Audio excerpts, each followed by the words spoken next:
my dears, welcome back to our YouTube channel. ഇന്നത്തെ നമ്മുടെ ഒരു കുഞ്ഞ വീഡിയോ കേട്ടോ. എത്ര എളുപ്പത്തിലാണ് ഇന്ന് ഒരു ബ്രേക്ക്ഫാസ്റ്റ് ഐറ്റം ഉണ്ടാക്കാന്ന് കാണിക്കാൻ പോകുന്നത്. ബ്രേക്ക്ഫാസ്റ്റ് ഐറ്റം എന്ന് പറയുമ്പോൾ ബ്രേക്ക്ഫാസ്റ്റിന്റെ കൂടെ കഴിക്കുന്ന ഒരു കറിയാണ് ഉണ്ടാക്കുന്നത്. അതായത് നമ്മുടെ നാട്ടിലൊക്കെ പറയുന്നത് ഇസ്റ്റു ആണ്, പൊട്ടറ്റോ സ്റ്റൂ ആണ് ഉണ്ടാക്കുന്നത്. സ്റ്റൂ എന്ന് പറയുമ്പം നമ്മൾ പലതരത്തിലുള്ള സ്റ്റൂ ഉണ്ടല്ലോ, പക്ഷെ നമ്മുടെ മലയാളികളുടെ ഇസ്റ്റു ആണ്, ഉരുളക്കിഴങ്ങ് വെച്ചിട്ടുള്ള ഇസ്റ്റു ആണ് ഉണ്ടാക്കി കാണിക്കാൻ പോകുന്നത് കേട്ടോ. അപ്പോൾ ഇന്നത്തെ ഒരു കുഞ്ഞു വീഡിയോ ആണ്. അപ്പോൾ എല്ലാവരും വീഡിയോ മുഴുവനായിട്ട് കാണണം. വീഡിയോ ഇഷ്ടപ്പെടുകയാണെന്നുണ്ടെങ്കിൽ എന്തായാലും ചാനൽ സബ്സ്ക്രൈബ് ചെയ്യുക. ഇതുപോലത്തെ നല്ല നല്ല വീഡിയോസ് ഒക്കെ നമ്മുടെ ചാനലിലുണ്ട്. അപ്പോൾ ഒന്ന് സപ്പോർട്ട് ചെയ്യുക.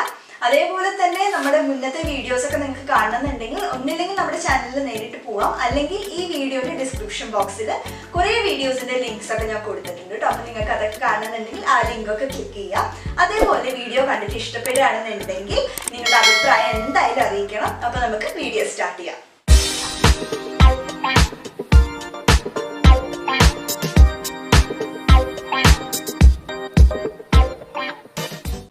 നമുക്കെന്നാൽ ഇസ്റ്റ് ഉണ്ടാക്കാൻ തുടങ്ങാം. അതിനായിട്ട് ഞാൻ ഈ പ്രഷർ കുക്കറിൽ ഒരു 3 ഉരുളക്കിഴങ്ങ് മുറിച്ചെടുത്തിട്ടുണ്ട് കേട്ടോ. ഇപ്പം 3 മീഡിയം സൈസ് ഉരുളക്കിഴങ്ങാണ്. ഇതിലേക്കൊരു ചെറിയ കഷ്ണം ഇഞ്ചി ഇതേപോലെ നീളത്തിൽ നുറുക്കിയതാണ്.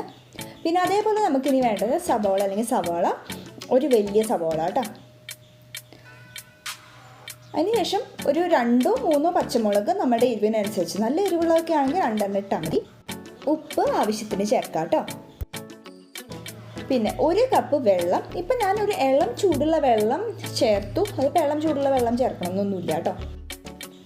ഇനി നമുക്കിതിനൊരു 4 വിസിൽ വരണ വരെ വേവിച്ചെടുക്കാം കേട്ടോ. അപ്പോൾ 4 വിസിലിനായിട്ട് ഞാൻ വയ്ക്കുകയാണ്.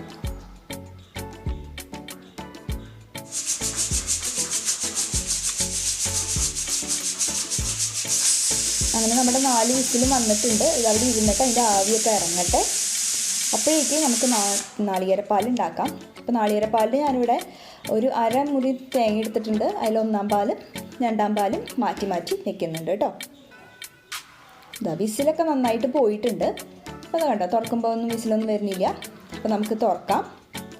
ഇനി ഞാനിതിനെ പാത്രം മാറ്റാൻ പോവുകയാണ്. വീഡിയോയിൽ കാണുമ്പോൾ കുറച്ചും കൂടി എളുപ്പത്തിന് വേണ്ടിയിട്ട് ഞാൻ പാത്രം മാറ്റുകയാണ്. നിങ്ങൾ ഉണ്ടാക്കുമ്പോൾ അതേ പാത്രത്തിൽ ഉണ്ടാക്കിയാൽ മതി.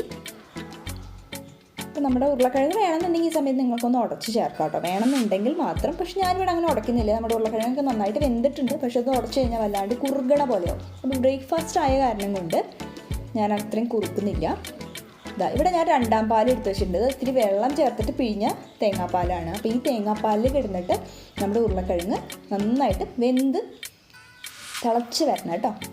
അപ്പോൾ നന്നായിട്ട് തേങ്ങാപ്പാലിൽ തിളച്ച് വരുന്ന സമയത്ത് നമുക്ക് കുറച്ച് കറിവേപ്പില കൈയോട് ഇങ്ങനെ തിരുമ്മിയിട്ട് ചേർക്കാം. കൈയോട് തിരുമ്മിയിട്ട് ചേർക്കുമ്പോൾ എന്താ ഉണ്ടാവുക എന്ന് വെച്ച് കഴിഞ്ഞാൽ അതിൻ്റെ ഫ്ലേവറും ടേസ്റ്റൊക്കെ നന്നായിട്ട് നമ്മുടെ ഈ സ്റ്റൂവിലേക്ക് ഇറങ്ങിച്ചെല്ലും കേട്ടോ.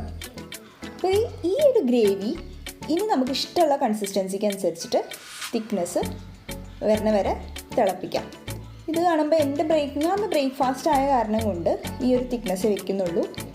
ഇതിലേക്ക് ഞാൻ തീ ഓഫ് ചെയ്തതിന് ശേഷം 1-ാം പാല് ചേർക്കാൻ പോവാണ്.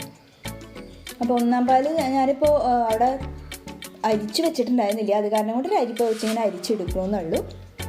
1-ാം പാൽ ഒഴിച്ചതിന് ശേഷം ഒരിക്കലും തിളപ്പിക്കരുത്, കാരണം അത് പിരിഞ്ഞ പോലെ ആവും. അപ്പോൾ രസം ഉണ്ടാവില്ല. ഇതിലേക്ക് നമുക്ക് 1-2 ടീസ്പൂൺ കുറച്ച് പച്ച വെളിച്ചെണ്ണയും അതേപോലെ തന്നെ കൈ കൊണ്ട് തിരുമ്മിയിട്ട് കുറച്ച് കറിവേപ്പില ഇട്ടിട്ട് പാത്രം ഒന്ന് അടച്ചു വയ്ക്കുക. കുറച്ച് നേരം ഒരു 5 മിനിറ്റ് അങ്ങനെ ഇരുന്നോട്ടെ. അതിന് ശേഷം നമുക്ക് നല്ല ചൂടോടെ തന്നെ ബ്രേക്ക്ഫാസ്റ്റിൻ്റെ കൂടെ സെർവ് ചെയ്യാം.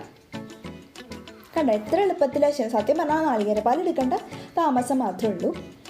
അപ്പോൾ ഗ്രേവി അത്യാവശ്യം നല്ലപോലെ തിക്കാണ്. അതേപോലെ ആ നാളികേരപ്പാലിൻ്റെ സ്വാദൊക്കെ നന്നായിട്ട് ഇറങ്ങിയിട്ടുണ്ട്. നിങ്ങൾ സ്വാദ് ഉപ്പും എരിവൊക്കെ എൻ്റെ ഇടയിൽ നോക്കണം കേട്ടോ. അപ്പോൾ ഇന്നത്തെ വീഡിയോ ഇഷ്ടമായ എന്തായാലും വീഡിയോ ലൈക്ക് ചെയ്യുക, ചാനൽ സബ്സ്ക്രൈബ് ചെയ്യാത്തവരുണ്ടെങ്കിൽ സബ്സ്ക്രൈബ് ചെയ്യുക. അപ്പോൾ നെക്സ്റ്റ് വീഡിയോയിൽ നമുക്ക് വീണ്ടും കാണാം. ബൈ.